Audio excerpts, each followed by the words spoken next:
foreign country, but to me, it's more like an old vinyl record, a little scratchy, worn at the edges, but still capable of playing the same song if you let the needle drop in the right place. And my song? It began with a girl named Emily Carter and a world that didn't think we should belong to each other. When I think back to those early days, I don't picture the shouting, the long nights, the moments when my chest ached like someone had reached inside and twisted my heart.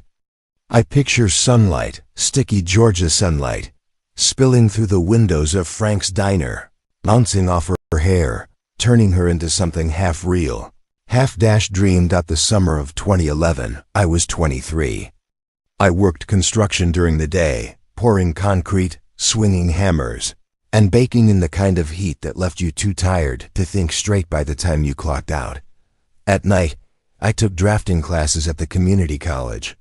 My hands were always dry and cracked, my jeans stained in permanent grays and browns from cement dust, and my dreams of becoming an architect felt as far away as the moon. But I had my mama's stubborn streak, and that was worth something.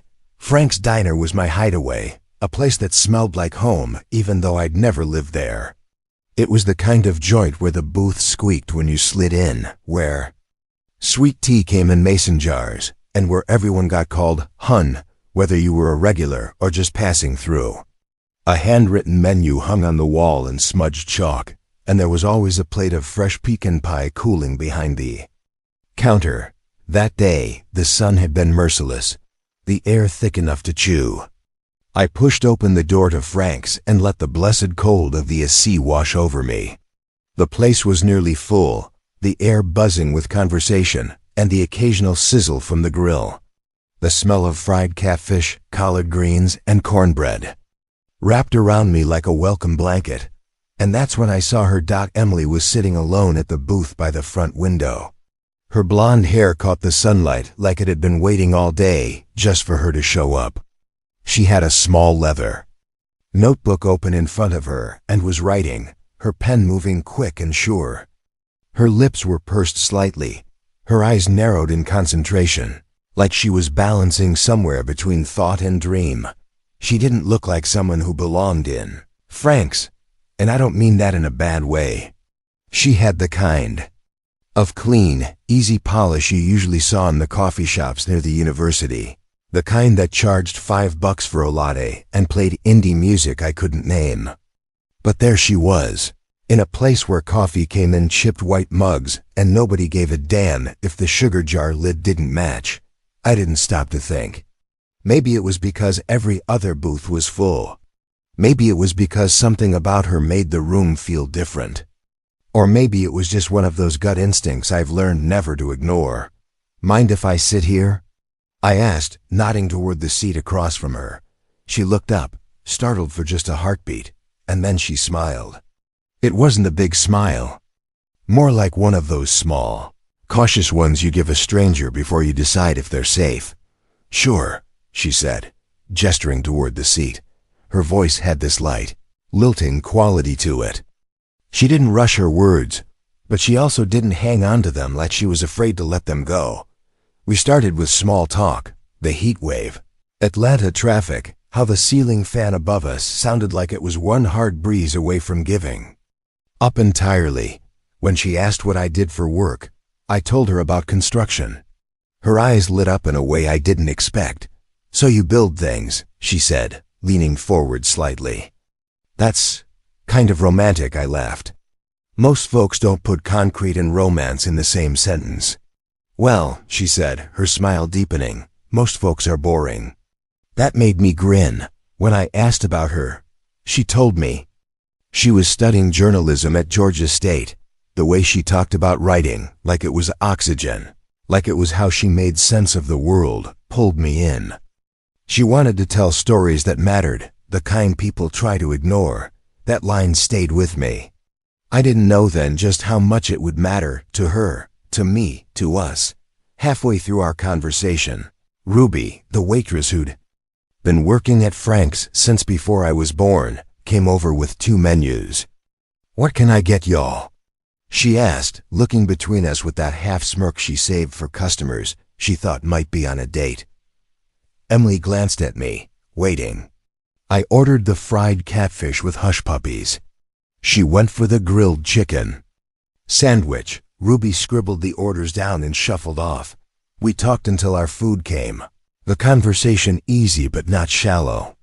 She told me about growing up in a small town outside Savannah, about her love for baseball despite not knowing all the rules, about her fear of thunderstorms and her addiction to black coffee.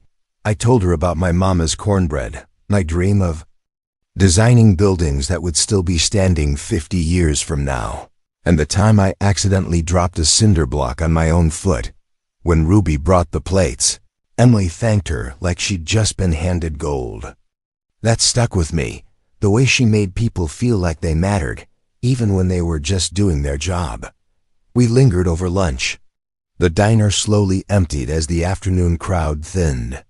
At one point, a man in a ball cap at the counter glanced our way, did a double take, and then looked back at his coffee like it had suddenly become the most interesting thing in the room. I'd seen that look before. I didn't need to guess what it meant, but I didn't say anything. Not yet dark by the time I walked her to her car. The sun was starting to dip, throwing long shadows across the cracked pavement. She turned to me, holding her notebook close to her chest. "I'm glad you sat down," she said. "Me too," I replied, and I meant it more than I could explain. She got into her car, and I stood there for a moment, watching her drive away, feeling like something important had just happened, even if I couldn't name it yet. The morning after meeting Emily, I woke before my alarm. That almost never happened. Normally, I'd slap the snooze button at least twice, bargaining for 5 more minutes that turned into 15. But that day, the second my eyes opened, my mind was already replaying yesterday. Sunlight spilling through the diner windows, catching in her hair like it had been waiting there just for her. The sound of her laugh spilling soft and easy into the space between us. I told myself it was nothing, just another conversation. I'd met plenty of people before, but lying there in the dim blue light of my bedroom, I felt that restless energy in my chest, the kind you get when you're standing on the edge of something new. The apartment was still. Terrence's bedroom door was shut, his deep, slow breathing faint through the wall. He'd worked another night shift at the freight yard, hauling crates until sunrise. He was the kind of guy you didn't wake unless you were ready to duck a flying shoe. The floorboards creaked as I crossed to the kitchen, grabbed my thermos, and poured in the last of the coffee from yesterday. It was bitter and lukewarm, but it was something. By the time I pulled up to the job site, the foreman's voice was already bouncing off the steel skeleton of the building. "Let's move, let's move," he barked. We were laying rebar for the apartment complex foundation, work that left you smelling like rust and concrete dust by lunch. I should have been focused on the spacing, making sure the rods lined up with the blueprint. Instead, my mind kept drifting back to a booth at Frank's. I wondered if she'd be there again, if she'd smile the same way she did yesterday, if she'd even remember my name. "Hey, Romeo," Luce's voice snapped me back. He was lugging a bucket of tools, his grin wide. "You gonna stand there thinking about your prom date, or you gonna give me a hand before I drop this?" I grabbed the other handle. "Sorry, man. Long night." "Yeah? Or long daydream? You've got that look." "What look?" "The I just met somebody look." I didn't answer, but my smirk must have given me away because he chuckled and shook his head. The day dragged, every task stretching like it was happening in slow motion. When the whistle blew, most of the crew scattered for the parking lot. Normally, I'd be right there with them, already thinking about a cold beer. But instead of heading home, I took a left. Frank's diner wasn't far. The neon sign out front flickered like it was tired but too stubborn to quit. I told myself I just wanted dinner, that it had nothing to do with a slim chance Emily might be there again. But the second the bell over the door jingled, my eyes swept the room. She wasn't there. I slid into a booth anyway, ordered a cheeseburger from Ruby, and tried to play it cool. Halfway through my fries, the door opened again. And there she was. Emily spotted me instantly, her face lighting up just enough to feel like it was meant for me. "Marcus," she said, stepping closer. "Fancy seeing you here. I could say the same to you. Mind if I join? Be my guest." We talked about everything and nothing, her roommate Claire, my friend Louise, the way Ruby seemed to have an opinion on every customer who walked in. She told me she was a journalism major, that she liked to write stories about real people because, in her words, they're more interesting than politicians and movie stars. While she spoke, I noticed a couple at the next table watching. U.S. The woman whispered something into the man's ear, and his jaw tightened. They weren't smiling. Emily didn't acknowledge it, or maybe she was pretending not to see. I knew the look, the narrowed eyes, the unspoken question. Why's she with him? We finished our meal and walked outside into the warm evening air. She asked if I'd like to do this again. I didn't hesitate. Yeah, I would. We said goodnight, and I headed home, still feeling her smile in my chest. Terrence was on the couch when I walked in.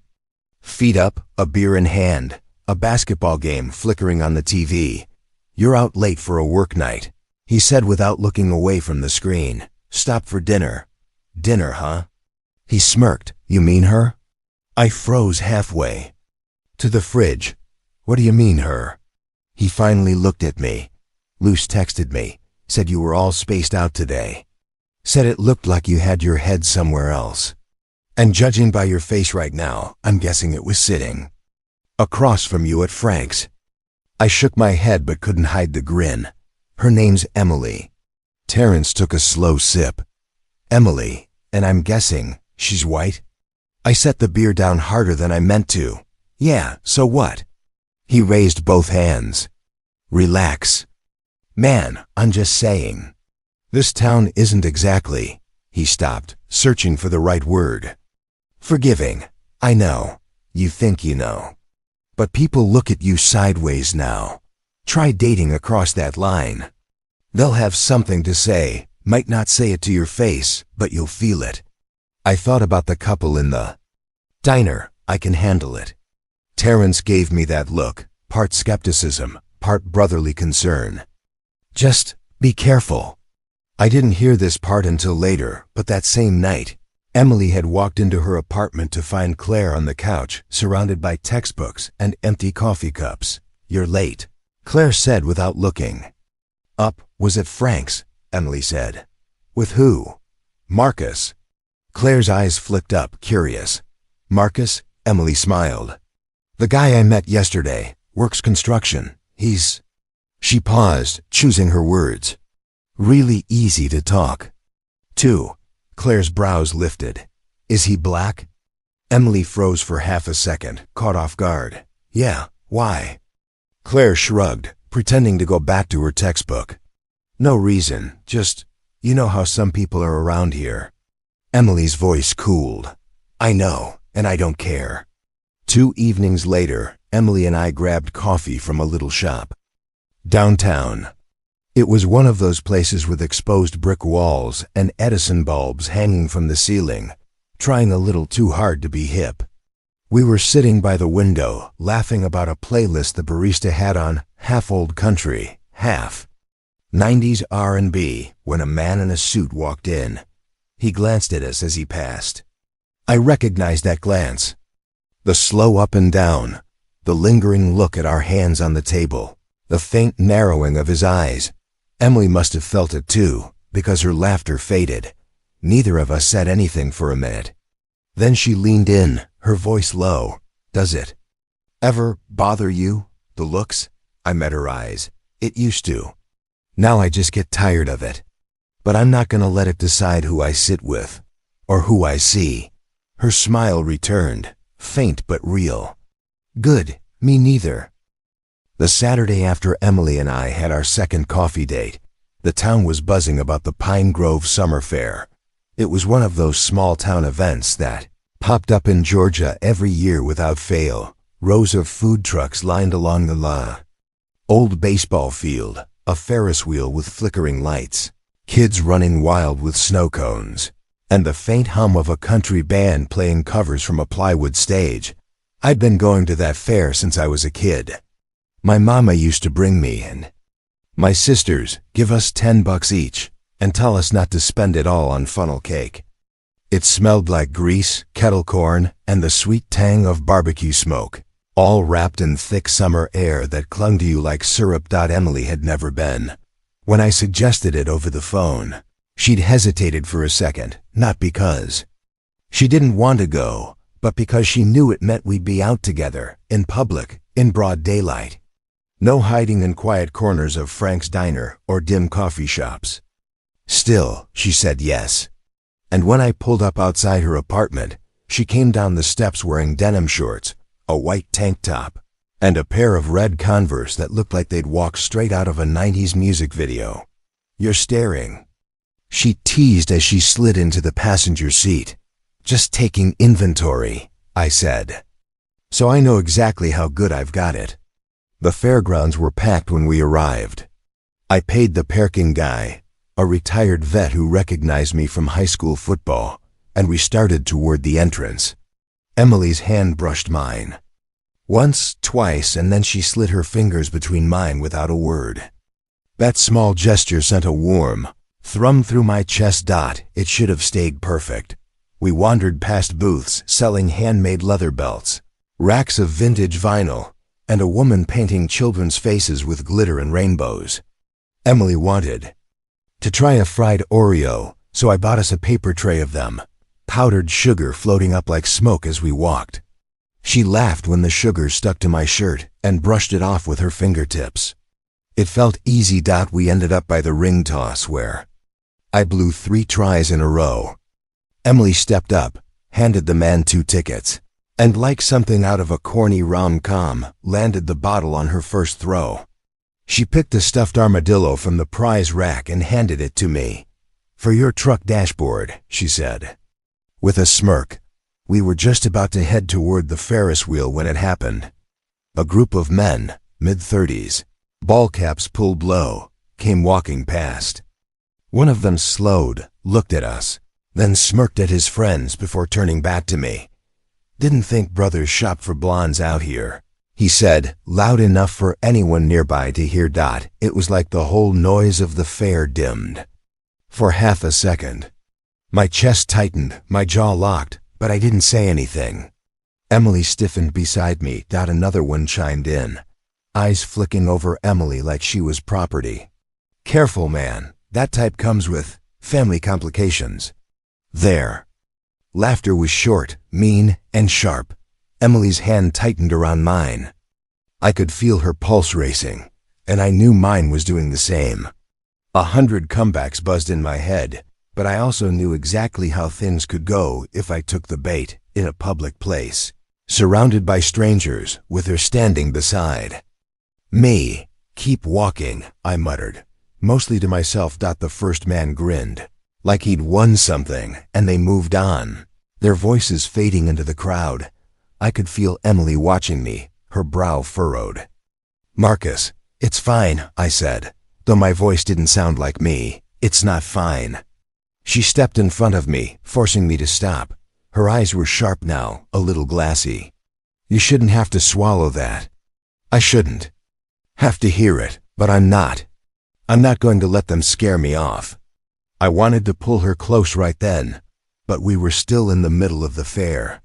Instead, I took a slow breath, forced my shoulders to loosen, and gave her the best half smile I could manage. "They didn't scare me," I said. "Just reminded me of the world we're walking into." The rest of the day wasn't ruined, but it wasn't the same either. The laughter came back in pieces, at the Ferris wheel, when she screamed at the top, at the dunk tank, when a kid managed to knock the mayor into the water. But every so often, I'd catch her glancing over her shoulder, and I knew we were both thinking about those men. When I dropped her off that evening, she lingered at the passenger door, one hand resting on the roof of the truck. "Marcus?" "Yeah?" She hesitated, then said, "We're going to be okay, right?" I didn't answer right away. The truth was, I didn't know yet. But I could tell her what I did know. We'll be us, I said. And we'll see if the world can handle it. She smiled, small but real, and leaned in to kiss me. As I drove away, the stuffed armadillo sat on my dashboard, grinning like it knew the road ahead was going to get a whole lot bumpier. The first time Emily mentioned her parents, she did it casually, like she was testing the water. We were sitting in her apartment, a vinyl record spinning low in the background, her legs draped across my lap. "They're having a barbecue next weekend," she said. "Just family and a couple of neighbors. My dad does this thing with ribs." She stopped there, glanced at me, and I saw the hesitation flicker. "You want me to come," I guessed. "I do," she said slowly. "But I also don't want it to be weird. I mean, I'm not gonna lie. Marcus, they've never met anyone I've dated who wasn't white." I thought about that for a beat. I'd been through enough situations to know the different flavors of that statement. Sometimes it meant curiosity, sometimes suspicion, sometimes worse. "Then I guess we'll give them a first," I said, smiling like I meant it. The day of the barbecue, the sky was perfect, blue and wide, dotted with lazy summer clouds. I pulled up to a neat, single-story house on the edge of town, the kind with a white painted porch swing and an American flag hanging by the front steps. The smell of smoked meat rolled through the air before I even knocked. Emily opened the door before I could raise my hand. She was barefoot, wearing a sundress with tiny yellow flowers, her hair pulled back loose. She looked relieved to see me, which made me wonder how much she'd been bracing herself inside. Her mom greeted me first, a short woman with a warm smile that didn't quite reach her eyes. She shook my hand like she was trying to figure out what I felt like. "Marcus," she said, "Emily's told us some about you.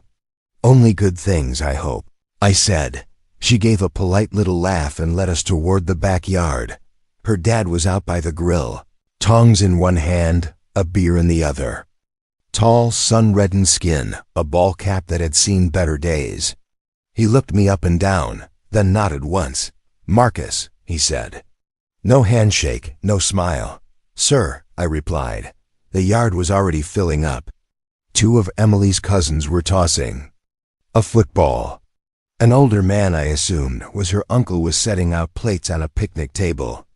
Somewhere behind me, a woman asked Emily in a stage whisper, "Is this him?" We sat down for food after the blessing. Her dad's ribs were good, I'll give him that. Tender, smoky, falling right off the bone. But the conversation had a texture to it. "So Marcus," her dad said halfway through the meal, "you grow up around here?" "Yes, sir," I said. "Born and raised. My mama still lives on Birch Street." He nodded. "And your folks? What do they do?" "My mom's a nurse. Dad passed when I was 12. "Sorry to hear that," he said, and I almost thought I saw a flicker of real sympathy. But it passed quick. "And you're what, working at the auto shop now?" "Yes, sir. Been there 5 years. Emily jumped in then, her voice a little sharper than before. "Marcus is one of the best mechanics in the county. Everyone takes their car to him." Her dad chewed, swallowed, and said, like that was the end of it. Later, while the men were talking near the grill, one of Emily's cousins, a wiry guy with mirrored sunglasses, sidled up to me. "So," he said, smirking, "you're the big scandal, huh?" I raised an eyebrow. "Scandal? Man, you know how it is.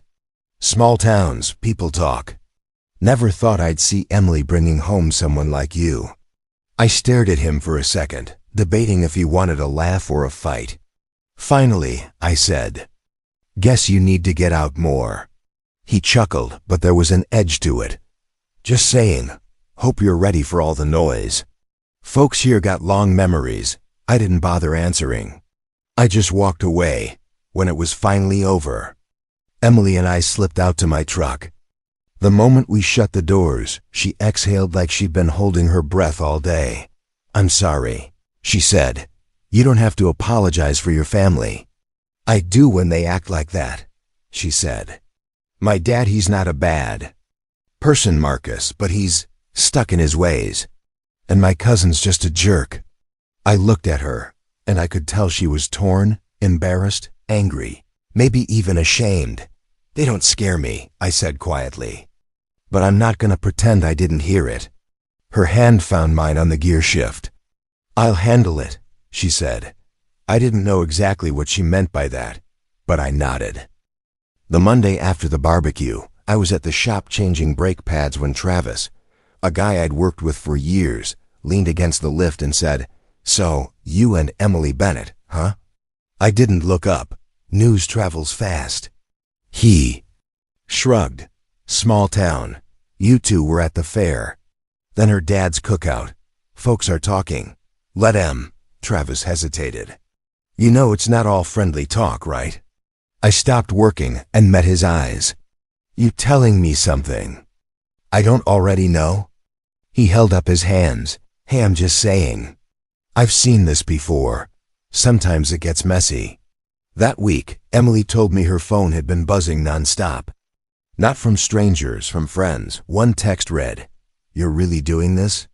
You know what people are saying." Another, "He seems nice, but you're making it harder on yourself." She laughed them off when she told me, but I could see the dent they made. Things got worse when I ran into Corey, a friend I'd known since high school, outside the gas station. "Man, you serious about this girl?" He asked. "I am," he sighed. "Then I hope you're ready. It's not just words, Marcus. Some people around here, they'll try to make you pay for stepping out of line." Out of line? I repeated. "You know what I mean," he said. And he wouldn't meet my eyes. Emily and I had our first real fight that Friday. We were sitting in her kitchen, a pizza between us, when I mentioned Corey's warning. She froze, then said, "So what? Are you saying we should quit before it gets harder?" "That's not what I'm saying." "It sounds like it." I leaned back, frustrated. "I'm saying maybe we need to decide how we're gonna handle it. All of it. The stares, the comments, the hate," she finished. "Yeah." She shook her head. "I don't want to handle it, Marcus. I want to ignore it. Live our life like they don't matter." "They do matter when they can make our life hell," I said. Her eyes softened then, but she was still angry. "I'm not scared." "Are you?" I didn't answer right away. Finally I said, "No, but I'm not stupid either." We didn't talk much for the rest of the night. But when I left, she followed me to the door, slipped her arms around my waist, and whispered, "We'll be okay." I held her close, hoping she was right, because deep down, I knew this was just the beginning. The first sign that things were shifting from whispers to action came on a Wednesday morning. I was unlocking the shop, coffee in hand, when I noticed the chalk scrawl across the garage door, "Stay with your own." The letters were thick, hurried, and dripping faint streaks where the rain had hit overnight. I stood there for a second, my jaw tightening. It wasn't the worst thing someone could have written, but it was enough. The first blow wasn't always the hardest. Sometimes it was just the one that let you know the fight had started. Inside, I kept my voice calm when Travis walked in behind me. "You see this?" I asked. He glanced at the door, muttered a curse, then looked at me like he wasn't sure if he should apologize or pretend it wasn't there. "Want me to grab a hose?" he asked. "No," I said. "I'll take care of it." I scrubbed it off before we opened, but the words stuck in my head all day like grit in a wound. That night, Emily came by the shop to bring me dinner, burgers and fries from the place we both liked. I almost didn't tell her, but then I figured she'd hear it from someone else. "They wrote on the garage door," I said, handing her a wrench so I could get the oil filter off the Ford I was working on. Her brow furrowed. "What did it say?" I told her. She stared at me for a long moment, then set the food down hard on the workbench. "This is exactly what I meant when I said I wasn't scared," she said. "I'm not going to let them think they can bully us." "They already think they can," I said. "But that's not the point. The point is, they're willing to show it." She crossed her arms. So what are you going to do? I wiped my hands on a rag. Keep going to work. Keep seeing you. Live my life. Her face softened, but her eyes were still fierce. Good. Because I'll be damned if we let them win. By Friday, it was all over town. Some people pretended not to know. Others dropped comments like they were fishing for my reaction. Lot of bad handwriting in this town. One customer said with a smirk, I just fixed his brakes and sent him on his way. On Saturday, Emily suggested we go to the harvest fair. I wasn't crazy about the idea. Half the town would be there, and the other half would hear about it. But she wanted normal dots, so we went. We walked hand in hand past the pie contest tables, the Ferris wheel, the booths selling kettle corn and homemade soap. People stared. Some openly, some from the corner of their eye. One woman I'd gone to school with looked right at me and then turned her back without a word. Emily squeezed my hand tighter. Then, as we passed the hayride line, a man in his 40s, beer in hand, face ruddy from the sun, called out, Didn't know they let just anybody in here now. I stopped walking. So did Emily. What did you say? I asked. He grinned, like this was the reaction he wanted. You heard me. Emily pulled on my arm. Marcus, don't. But it was. Too late. I took a step toward him. You want to repeat it to my face? I asked. His grin faltered, but only for a second. Just saying what everyone's thinking. I could feel my pulse in my temples. I wasn't scared. I was past that. But I knew exactly how this scene could end if I wasn't careful. Emily stepped between us, her voice cold. Then maybe everyone needs to start thinking for themselves. She didn't wait for him to answer, just pulled me away before I did something I couldn't take back. That night, as we lay in her bed, she whispered, I hate them. I kissed her hair. Don't waste your hate on people like that. But I didn't tell her the truth, that some part of me was starting to hate too. The escalation came 2 weeks later. It was a Tuesday night. I'd just finished locking up the shop when I saw the headlights behind my truck. They stayed there, too close. As I pulled onto the road. At first, I thought maybe it was someone I knew. Small town, late night. But when I turned onto Birch Street, they turned too. When I slowed, they slowed. The truck followed me for almost a mile before peeling off down a side road. I didn't see a license plate. Just the shape of it. Big, lifted, with a dented bumper. I told Emily about it the next day. They were probably just messing with you, she said. But I could see the worry in her eyes. Messing can turn into more. I said. We started locking our doors religiously, even in the middle of the day. I noticed things I hadn't before. The same car parked across from Emily's apartment twice in 1 week. The way the chatter at the diner would drop when we walked in. Then someone keyed my truck. It happened on a Sunday afternoon. I came out of the grocery store and saw the long, jagged scratch running the length of the driver's side door. I stood there for a while, just looking at it. Emily showed up 10 minutes later, out of breath from running across the lot. Oh my God, she said, her hand covering her mouth. Marcus. I shook my head. This is nothing. They want me to blow up. I'm not giving them the satisfaction. But that night, lying in bed, I stared at the ceiling and felt something in me harden. The next week, Emily's boss called her into the office. They've been getting phone calls, she told me later, her voice shaking. Anonymous ones. People saying I shouldn't be working there. That I'm making the company look bad. What did your boss say? She said she doesn't agree with them, but she wanted to give me a heads up. I could see the toll it was taking on her. The way she hesitated before posting photos of us online now. The way she glanced over her shoulder in parking lots. The breaking point came at the diner. We were having lunch. Just burgers and coffee, like always, when a man at the counter muttered something as we passed. I didn't hear all of it, but I caught the word trash. I stopped. You want to say that again? The man turned, a slow, deliberate move. I said, this town's going to hell when people like you think you can just... I don't even remember standing up. I just remember Emily's hand on my chest pushing me back. "Let's go," she said, her voice tight. I let her pull me. Outside. My hands were shaking, and not from fear. That night I told her, "If they want to fight, I'm done pretending we can hide from it." She looked at me for a long time. "Then I guess we fight." And I knew, whatever happened next, the line had been crossed. The storm came from a direction I didn't expect. It was a Thursday night. I was closing the shop when Travis walked in, late, unshaven, smelling like beer.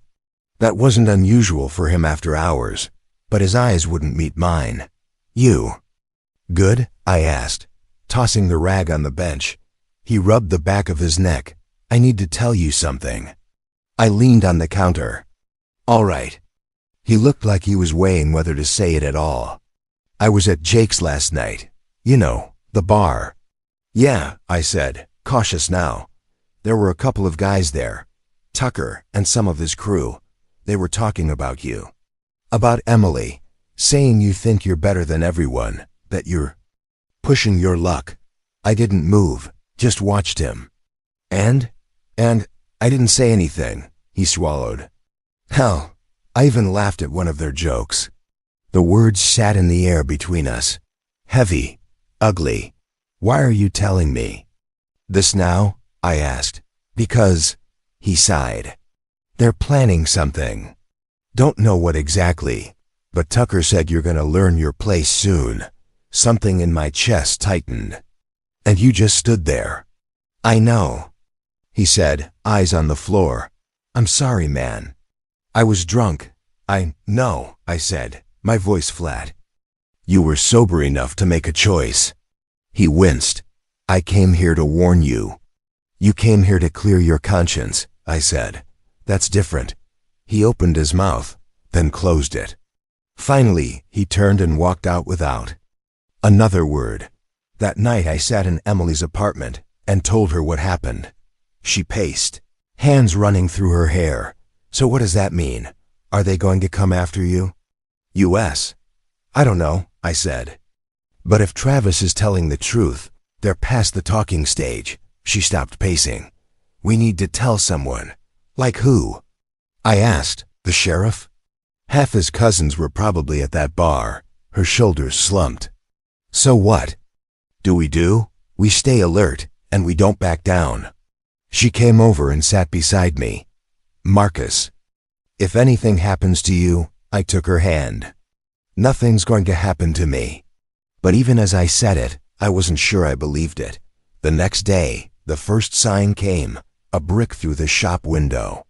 No note, no message, just a jagged hole and a scatter of glass across the floor. I swept it up in silence. The attack came 2 nights later. Emily and I were leaving the diner after dinner. She'd insisted we go out, said we couldn't let them dictate our lives. The air was cool, the parking lot mostly empty. That's when I heard the engine. Big, loud, coming fast. I turned just in time to see the lifted truck swing into the lot, headlights blazing.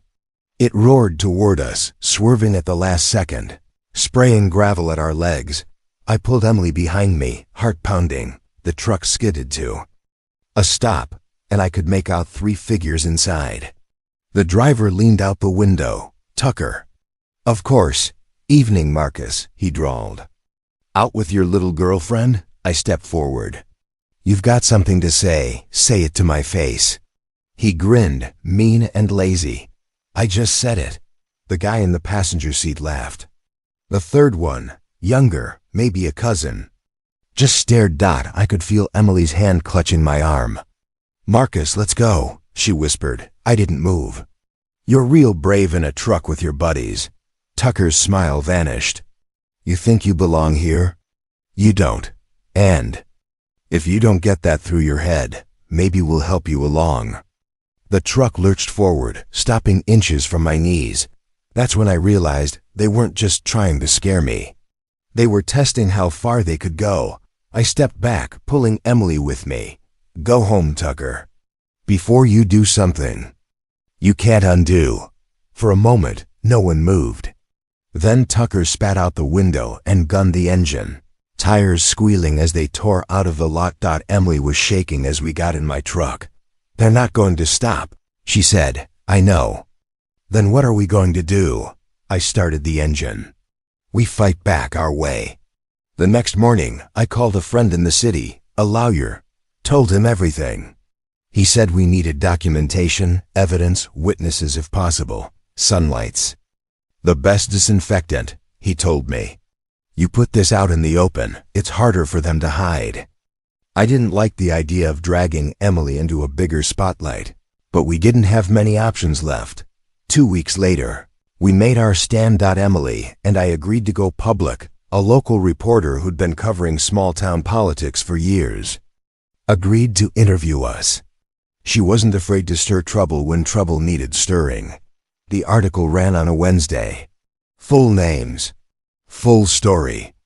Even mentioned Tucker and his friends, though it didn't outright accuse them. By Friday, the whole town was talking. Half the comments were supportive, the other half not so much, but something shifted. The people who'd been quietly on our side started speaking up. A couple of business owners put signs in their windows. "Nitrogen monoxide place for hate here." A church invited us to speak. One of Emily's co-workers told her she admired her courage. The backlash didn't disappear. Tucker still glared at me when we crossed paths, and I still felt eyes on my back in the grocery store, but it didn't have the same weight. It was like they'd lost some of their power. The real turning point came one Saturday at the Harvest Fair, the same place we'd faced those first public stares months ago. Emily and I walked hand in hand through the crowd. People looked, but this time some of them smiled, nodded, even said hello. Then, out of nowhere, an older man I didn't recognize stepped in front of us. "You're Marcus?" he asked. I nodded, cautious. He stuck out his hand. "Name's Hank. Just wanted to say, takes guts to do what you're doing. This town needs more of it." I shook his hand. Emily smiled. That night, as we sat on her porch watching the sun set, Emily leaned her head on my shoulder. "We made it," she whispered. Kissed her hair. "We're still making it." And for the first time in months, I believed it. Thanks for watching. If you enjoyed this video, make sure to hit that like button, subscribe to the channel, and turn on notifications so you never miss an upload. Drop your thoughts in the comments below. I'd love to hear